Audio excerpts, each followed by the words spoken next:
Programm ieħor mill-Adba il-barra. U llum mill-Adba l-barra ser joħodna lejn il-Heritage Trail fl-inħawi tax-Xemxija u tal-Mistra.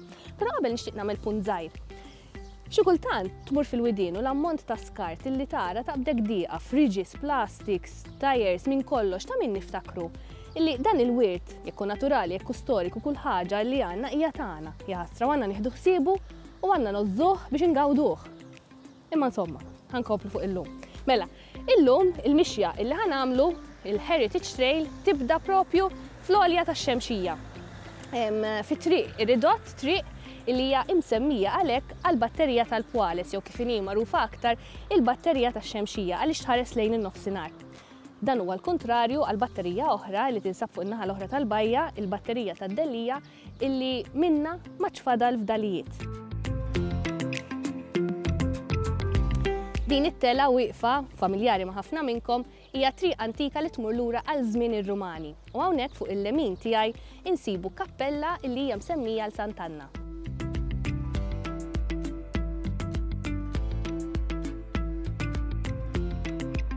Il-Knisja ta' Sant'Anna tal-Pwales hija knisja li ta' fil-bidu tagħha fis-seklu 13. Dak iż-żmien kienet iddedikata lil twelid tal-Madonna. Hija knisja antika li tmur lura lejn dan is-seklu bikri. Fl-1672 din il-knisja kienet reġa' tinbniet mill-ġdid u l-isqof labini kien birika. Snin wara, ġifieri iktar minn 100 sena wara, fl-1731 din il-knisja kienet fi stat ta' abbandun u għalhekk ġiet profanata. Kellhom jgħaddu naqra żmien mhux ħażin għax kien biss fl-1771 li l-knisja reġgħet infetħet u minn dakinhar law baqgħet tintuża dejjem.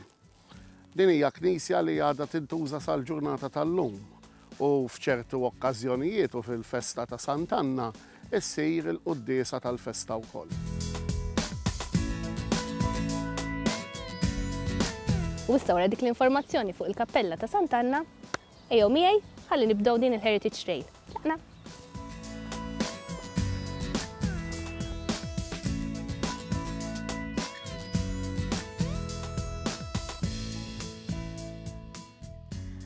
Hawnhekk warajja insibu dak li huwa magħruf bħala Għar ix-Xini. Issa la nidħlu fih ħanindunaw kemm dan l-għar huwa spazzjuż u li hemm interessanti huwa li fix-xitwa vera joffri kenn.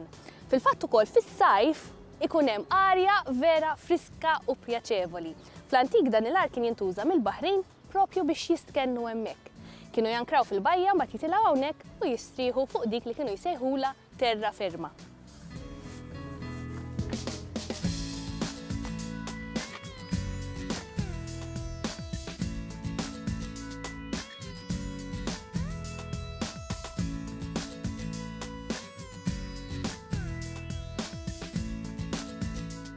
Mela, noħorġu mill-għar u nibdew mixjin lejn il-lemin. Fil-fatt ftit metri l-bot minn hawnhekk ħansibu din il-ġebla kbira wieqfa ħirġa mill-ħajta sejjieħ u din tissejjaħ menħir. Eħ narawha.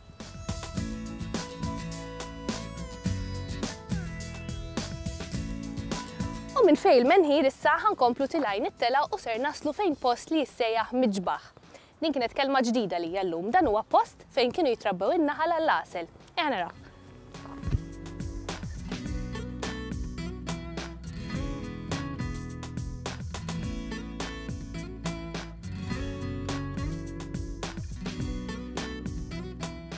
Il-miġbaħ huwa struttura rurali imnaqqax fil-wiċċ tal-blat. Fil-fatt naraw illi hemm 3 ringieli fil-faċċata ta' din il-binja li minna kienu jidħlu in-naħal.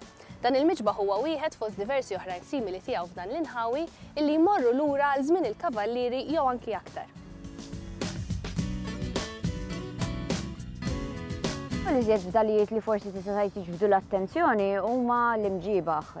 Dawn huma toqob bażikament maqtugħin fil-blat, fil-wiċċ il-blat, li kienu jintużaw biex iżommu n-naħal u mbagħad jinġabar l-għasel minn hemmhekk. Dawn ma nsibuhomx f'Malta biss, nsibuhom anke barra minn Malta, però jeżistu tipi differenti barra minn Malta, eżempju fejn kienu jżommu n-naħal fil-kaxxi tal-injam. Però f'Malta għandna dawn it-tip ta' mġibaħ. Warajhom hemm erin li x'aktarx kienu erin naturali li ffurmaw b'mod naturali u mbagħad in-nies użawhom adattawhom għal dan l-użu. U f'dawn it-toqob li tara fil-blat kienu jitqedu ġarar tal-fuħħar li fihom kienu jitlu n-naħal u mbagħad minn wara kont tiġbor l-għasel. Ma nafux eżatt li ma perjodu huma. Avolja għandna kitbiet f'Malta ta' żmien ir-Rumani li jgħidu li Malta diġà dak iż-żmien kienet qed tipproduċi l-għasel. X'aktarx dawn l-imġiba naraw hawnhekk huma ta' żmien il-kavallieri, jew jista' jkun forsi ftit iżjed kmieni. Dħalt ġewwa il-miġbaħ u sibt din. Din hija ġarra, insomma, fdalijiet ta' ġarra tal-fuħħar.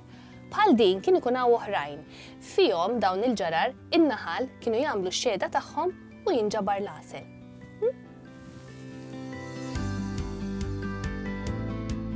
Mela aħna komplejna tilejn it-tela u issa wasalna fejn din is-siġra tal-ħarrub.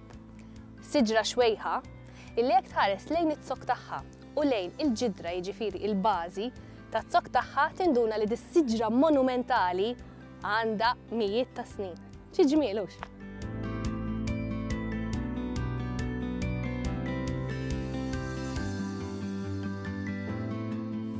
Issa ħanaddu minn taħt dawn it-skuk baxxi ta' din il-ħarruba u ħansibu miġbaħ ieħor.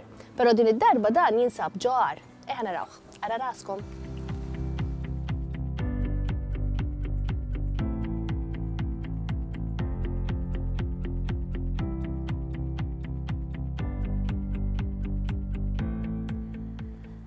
Dan ta' warajja huwa qar ieħor. Dan l-ar jismu qar berbaħ u għal kontrarju tal-ieħor l-użu tiegħu kien wieħed residenzjali. Kienu jabitaw hawnhekk in-nies kellhom veduta eċċezzjonali. Narawh flimkien.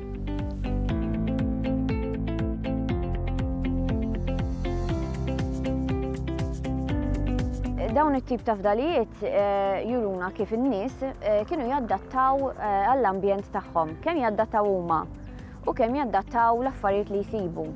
Mija komuni ħafna f'din iż-żona speċjalment li nsibu daw l-erin li n-nies kienu jew joqogħdu ġo fihom, jgħixu ġo fihom u kienu mbagħad jew iwessawhom biex ikollhom l-ispazju li għandhom bżonn u jżidu affarijiet bħal xkafef naturali ġo fihom, ġifieri jaqtawhom ġo fihom, jew jaddattawhom għal xi tip ta' agrikoltura bħalma qegħdin naraw f'dan l-eżempju tal-imġiba. Ġifieri hawnhekk qegħdin naraw kif l-ambjent naturali kif sabuh in-nies adattaw għalih biex ikunu jistgħu jieħdu minnu dak li kellhom bżonn. Hawnhekk insibu qar ieħor dan l-ar magħruf bħala qar il-mitfna jingħad illi kien jintuża biex fih jindifnu in-nies ta' dak iż-żmien. Issa minn hawnhekk ħankomplu tilajn it-tela u ħanaslu fuq ix-xari li tagħti għall-mistra.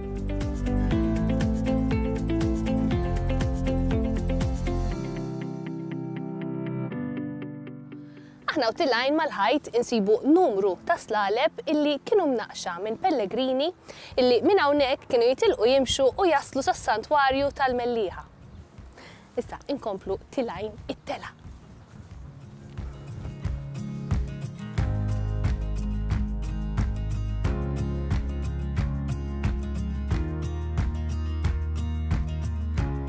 Iktar ma noqorbu lejn il-quċċata, iktar ninnotaw kif kontrarju dak li rajna mat-tela aħna u tilajn, hawnhekk insibu xari li huwa moni b'diversi speċi ta' flora indiġena għal dan il-pajjiż, bħal pereżempju nsibu l-orkidej.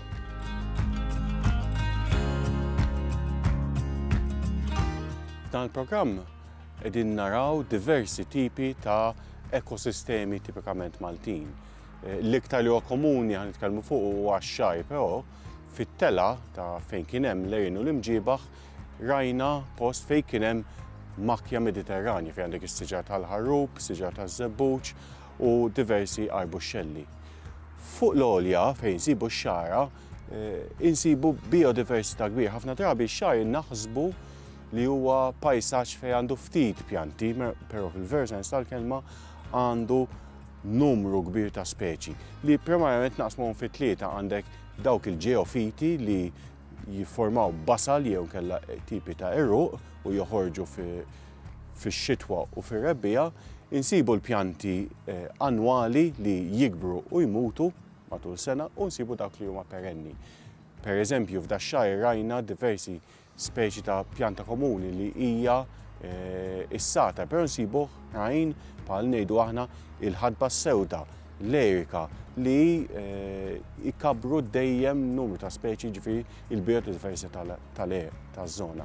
Bħala ġeofiti nsibu diversi speċi, fosthom hawnhekk diversi speċi ta' orkidej bħal marajna waqt il-mixja l-orkida il-ħamra.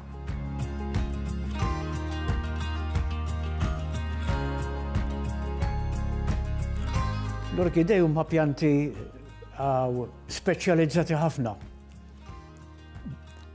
Barra l-fatt li biċċa kbira minnhom għandhom valur estetiku. Imma l-orkidej pereżempju dejjem jikbru assoċjati ma' xi tip ta' fungu tal-ħamrija. U kemm il-pjanta u kemm il-fungu jgħinu xulxin biex jassorbu n-nutrienti li jkollhom bżonn minn madwarhom. Barra minn hekk l-orkidej huma l-pjanti li għandhom l-iżgħar żerriegħa u pjanta waħda kapaċi tagħmel ammonti kbar minn din iż-żerriegħa għax qisha trapp. U ż-żerriegħa ma tinbiċċ jekk ma tiltaqax mal-fungu approprijat. Hawn Malta l-orkidej li nsibu Malta insibuhom ġeneralment fix-xari. Jiġifieri jikbru f'ambjent kollu blat u mdawrin barbuxxelli u għatta pjanti oħrajn. Hemm grupp ta' orkidi illi huma mdakkrin minn insetti partikolari. Tantu fatt illi parti mill-fjura tixbaħ l-insett illi ikollha bżonn biex iddakkara. Fatika daw l-orkidi bil-Malti għandhom ismijiet bħal naħla, dubbina, zunzana u ismijiet simili. L-idea hija biex iħajru il-daw l-insetti biex jiġu fuq il-fjura. Min għalihom li qed jitamru magħha. Imma fl-istess waqt idakkruha. U bekk il-pjanta tkun tista' tiżviluppa ż-żerriegħa. Kont tobsor illi fix-xari jista' jkun hawn daqshekk diversità u daqshekk ħajja?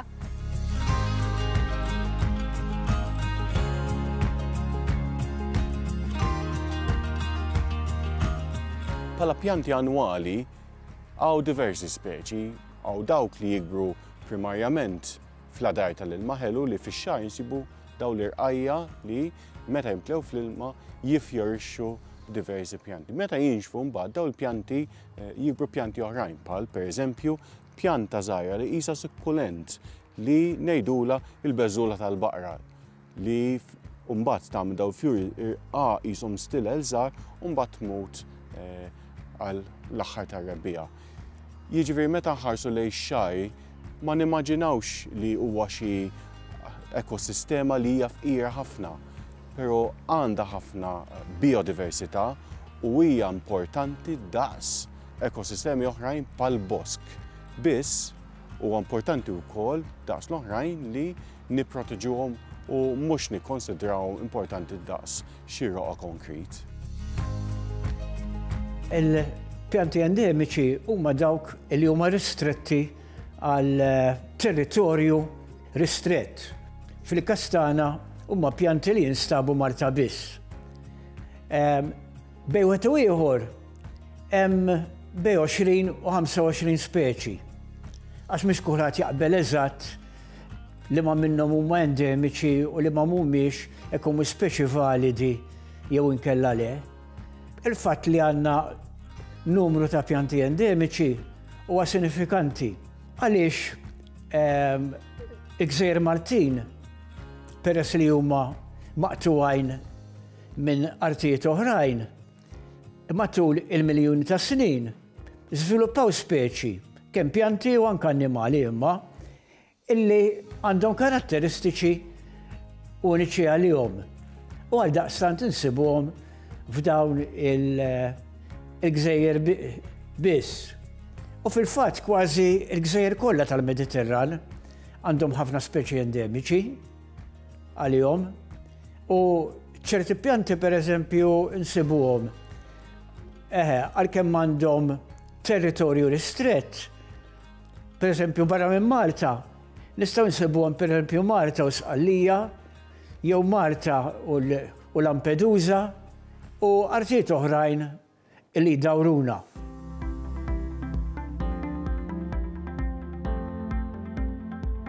F'postijiet iktar ngħidu aħna umdużi bħala hawnhekk jisibu pjanti differenti li jifilħu inqas għax-xemx u iktar habitat ta' wied, bħal pereżempju nsibu il-pjanta tal-olli, nsibu anki diversi speċi bħal ħannewwija. Id-derru li hija pjanta tipika tal-Makkja anke tax-xar imma tikber aħjar f'ambjenti ta' widin imxarba u diversi oħrajn.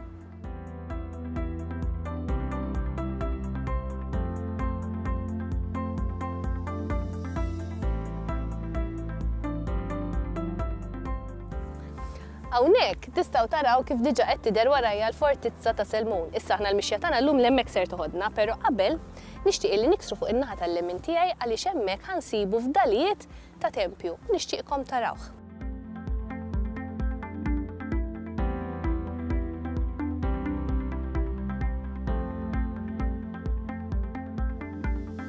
Din iż-żona ta' Xemxija nsibu xi fdalijiet ta' ġebel kbar li x'aktarx huma ta' tempju preistoriku bħal huma t-tempju l-oħrajn.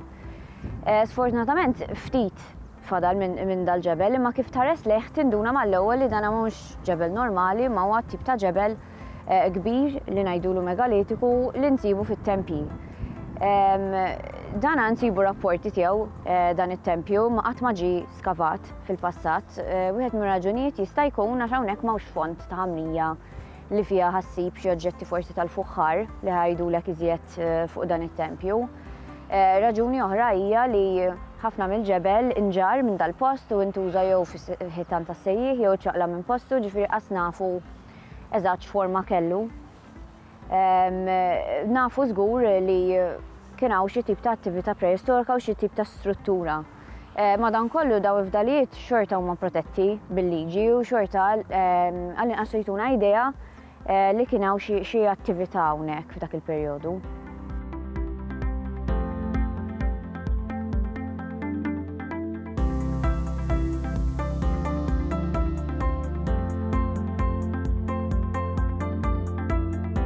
F'nofs dan ix-xari insibu numru ta' fdalijiet arkeoloġiċi, fosthom dan il-qabar puniku li hawn warajja.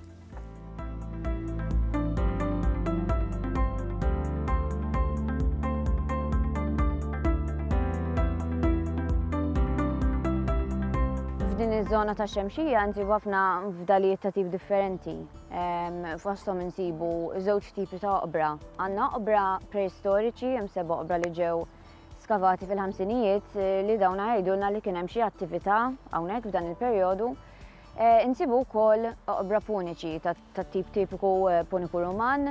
Wieħed minnhom ġie skavat mill-Università ta' Malta fl-2001 u nħarġu minnu xi oġġetti tal-fuħħar li huma assoċjati ma' dawn it-tip ta' oqbra.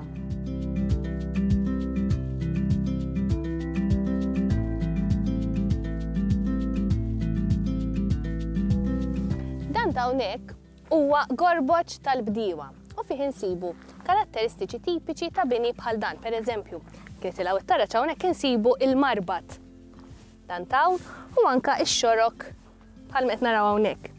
Issa jekk inkomplu mixjin f'din id-direzzjoni ħanaslu fejn Erin illi fihom kienu jgħixu n-nies possibilment sal-1930. Tlaqna.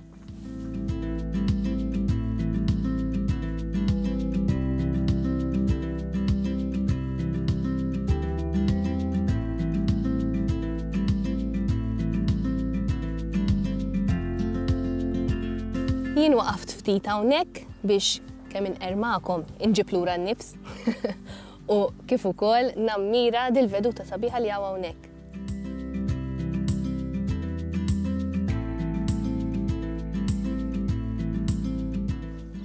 Issa minn hawnhekk badna passaġġ li wassalna fejn id-djar. Wara eventwalment ser naslu fejn raddi tar-roti. Tlaqna.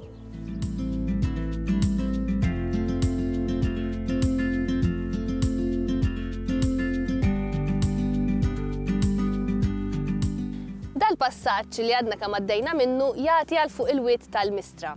U hemmhekk qed naraw ukoll l-olja ta' Selmun. Issa, minkejja li dan il-wied ma tantx iżomm ilma, xorta huwa rikk ħafna, b'ħafna speċi kemm ta' flora u kemm ta' fawna. Hawnhekk qed naraw ir-raddi tar-roti. Min jaf kif kien jirnexxilhom iħaffru dawn ir-raddi f'dan il-blatt daqshekk kiebes. U għandi kurżità wkoll għaliex kienu jintużaw.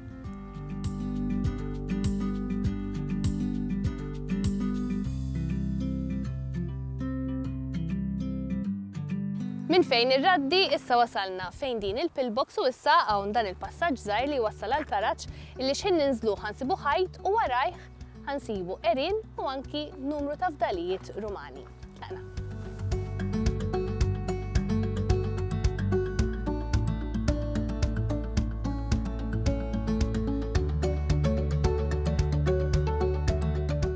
Fost il-fdalijiet insibu dawn il-banjiet Rumani. Issa jidher illi dawn instabu pjuttost riċenti għax hawnhekk kienet saret tindifa kbira taż-żona u skoprow dawn il-fdalijiet Rumani. Jekk nidħlu fihom nindunaw illi hawn kumpless mibni u fih issib partijiet differenti, pereżempju jkun hemm partijiet fejn kien jinżamm l-ilma kiesa, l-ilma fietel, partijiet oħra fejn kien jinżamm l-ilma sħun. U jidher ukoll illi dan kien mibni fuq fdalijiet oħra, fdalijiet ta' tfin ta' żmien puniku. Naraw.